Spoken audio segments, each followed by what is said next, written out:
नमस्कार, कारभारी न्यूजच्या वेगवान घडामोडीमध्ये आपल्या सर्वांचं स्वागत। पाहूया बातमीपत्र विस्ताराने। गोकुंदा गटात सध्या एकच नाव सगळीकडे चर्चेत आहे, ते म्हणजे राहुल नाईक। शरद पवार गटाचे निष्ठावान कार्यकर्ते आणि कृषी उत्पन्न बाजार समितीचे सक्रिय संचालक म्हणून त्यांनी गेल्या काही वर्षात जनतेच्या मनातच खास स्थान निर्माण केलं आहे। राहुल नाईक हे आपल्या कार्यातून सर्वसामान्यांशी घट्ट नातं जोडणारे नम्र आणि तळागाळातील कार्यकर्त्यांचे खरे नेते म्हणून ओळखले जातात। गावोगावी फिरून जनतेच्या अडचणी समजून घेणं, शेतकऱ्यांसाठी तत्पर राहणं आणि विकासाच्या कामात सक्रिय सहभाग यामुळे लोक त्यांच्यावर विश्वास ठेवतात।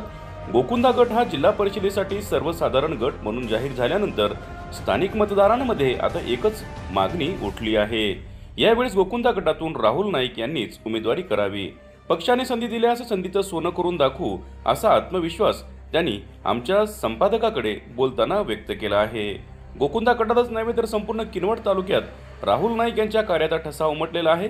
त्याचप्रमाणे तसेच त्यांच्या प्रामाणिकपणामुळे, नम्र स्वभावामुळे आणि सतत जनतेशी झटणाऱ्या वृत्तीमुळे ते आज घराघरात चर्चेचा विषय ठरला आहे। त्यामुळे जनतेतून एकच नाव पुढे येत आहे।